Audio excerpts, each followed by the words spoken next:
Hey everyone, welcome into this first lecture on the review of natural logs, the inverse function, theorem, and exponential functions. So I'd like to first motivate this discussion here about the natural log by asking this question. So if you were to try to find the antiderivative of a function, say 1 over x to the power a dx, how would you do it? So is it possible? And we know that it is possible, right? In most cases. What do? We basically just end up applying the power rule. So we treat this like the antiderivative of x to the power minus a dx, and then what do? We add 1 to the power, so we end up with x to the power 1 minus a divided by the new power, 1 minus a. And then always when you do an antiderivative, you end up with a plus c term at the end. So this works in all cases except for 1. So except for 1. In that case is what? Well, it's when a is equal to 1. So it works for all cases except when a is equal to 1. There's two things going wrong here, right? Number one, well, there's one thing, major thing going wrong, and it's right here. It's this right here. This ratio, 1 over 1 minus a. That would be 1 over 0, and that's obviously not defined, right? And so that's why a cannot equal 1. However, it makes sense. So we can plot the graph of the function 1 over y equals 1 over x. So y equals 1 over x is the function that you would get if you set a equal to 1 here, right? And we know exactly what this function looks like, this curve looks like, right? So this curve is a hyperbola. So if you just multiply over, you get x times y equals 1. Here's our x-axis, our y-axis. I'll draw this curve in blue. I'll sketch it, I should say. I said blue. So this looks something like this, and continues on right here. Horizontal asymptote at the x-axis. There's a vertical asymptote here at the y-axis, and then the entire picture is kind of flipped over here. I'm not going to worry about this side, because the question I want to ask in this video is it possible, or isn't it possible, wouldn't it be possible, shouldn't it be possible to compute the definite integral if we say fix x equal to 1 here? Shouldn't we be able to compute the definite integral underneath this curve from 1 to, let's say, I don't know, let's just let this just be a generic x, all right? And we know that the definite integral is the area under the curve. Well, this is certainly a finite region, right? And it should have an area. And it turns out that we can do this, right? So what we end up doing is we define a function. So this is a definition now. We define a function by using the fundamental theorem of calculus, right? So we know from the fundamental theorem of calculus that this function, y equals 1 over x, is continuous on the interval from 1 to x as long as x is greater than 0. All right, so for x strictly greater than 0, then these are different x's here. So I'm going to change the notation in a moment here when we apply the fundamental theorem. But the fundamental theorem of calculus applies. It says that there's an antiderivative, right? And that the antiderivative is given by a certain function. So here's our definition then. So we define the natural logarithm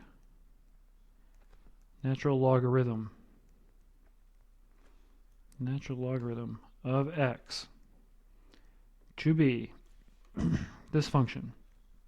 So we write ln of x, this is a script ln, natural log of x, equal to, and then we just basically use the fundamental theorem of calculus to define this to be the integral from 1 to x of this curve, so 1 over t dt, so integration variable there. So there you go. This is the definition of the natural log of x. All right, and so of course this makes sense. So it makes sense only if we define the domain. So we'll define the domain here to be all x strictly greater than 0. We see that this approaches a vertical asymptote here, right? And the area slowly continues to grow as x moves out in the x direction this way. So as x goes this way, we have a negative area because we're going the wrong direction, right? We get this negative area which continues to get bigger and bigger and bigger and bigger. And we probably know that the graph of this function, the natural log, so the graph of the natural log itself has a couple of properties. So here's our y and our x-axis. We want to plot the graph of the natural log of x. So let's start by writing down some properties. So the first property is, number 1, that the natural log of 1 should be what? Well, we can just plug into this formula. It's the integral from 1 to 1 of 1 over t dt. Well, this integral is not going anywhere, right? So obviously this has to be 0. The upper and lower bounds are the same. The integrand is perfectly fine, right? And so our curve is going to pass through this point. And then we said that as x increases, we are adding little pieces of area, right? So as we move out further and further and further, we add a little bit more area at each time. So it's increasing as x increases, right? So this is property number 2. So the log of x increases as x increases. But it does so very slowly, because as you go further and further out, the pieces that you're adding, the piece of area that you're adding, is getting smaller and smaller and smaller. This curve, maybe the way I've drawn it is not super clear, but it's approaching a horizontal asymptote here. The x-axis is a horizontal asymptote. All right, and so it grows, but it grows slower and slower and slower. It looks like it might even be flattening out, but it's not. It's always growing, so it's always increasing, right? And then the other thing that we talked about very briefly here is that as x approaches 0, then we approach, again, infinite area. This is getting larger and larger and larger. It's just going to keep growing over here, okay? But it does so in such a way that it very, very quickly, now you're adding bigger pieces, right? As you get closer to the y-axis, you're adding bigger pieces of area, and this grows very quickly, but it's growing in the negative direction, right? From right to left, that's the negative direction in terms of our integral. And so this curve very, very, very quickly approaches negative infinity as x approaches 0. So this right here is the graph of our natural log function. All right. And in this video, so this is just basically an introduction to the natural log defined by this formula here, defined as an integral. But this natural log is the same natural log that you've learned about in your algebra courses. Obviously, you didn't define it this way in an algebra course, but in your algebra courses, the natural log has certain properties. And so here's one property that the natural log has. So there's, I mean, we've done 2 here, right, to draw the picture. So number 3 was that natural log of x approaches minus infinity as x approaches 0 from the right. The only way that it can, right? The only way that x can approach 0 from within the domain has to be from the right. So here's another one. So we'll call this one number 4. We want to compute, and I'm just going to work this out, and then we'll arrive at the conclusion at the end. But we want to compute the natural log of a times b. All right, so where a and b are 2 numbers. They can be any numbers here, any numbers. So on one hand, this is, or by definition I should say, this is the integral from a to b of 1 over t dt, right? So 1 over t dt. And depending on what a and b are, whether one's big or one's small, it doesn't really matter, right? But what we can always do is, let me sketch this briefly here. So there's our 1 over t, didn't look that great. So looks something like this, right? So here's our 1 over t. Here's our 1. Let's say that this is A, this is B, and then if that's true, then these are A, B is over here somewhere, right? So we want to break up we want to try to find a property of this area, right? That's the area under the curve from 1 to AB. Now, one thing that we can always do is we can just go part of the way. So we can go from 1 to A, and then we can pick up at A and do the rest of the way. Go from A to AB. This is just a property of integrals in general, right? So this is then the integral from 1 to A of 1 over t dt plus the integral from A to AB of 1 over t dt. All right?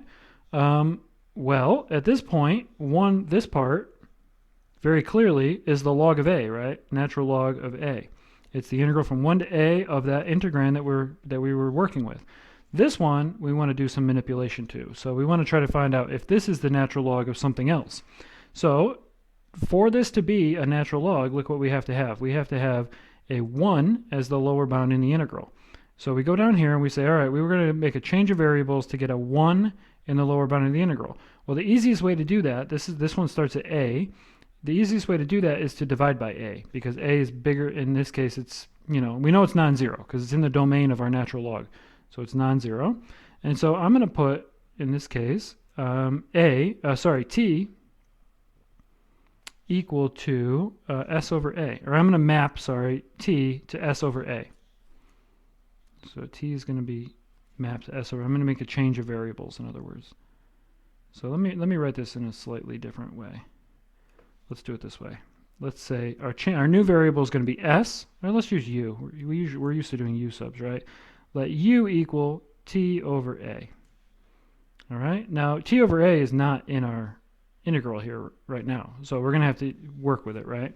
But we can deal with this. So the first thing we need to do if we're going to do a u sub is change our u, compute our du. So our du is going to end up then being 1 over a derivative times dt.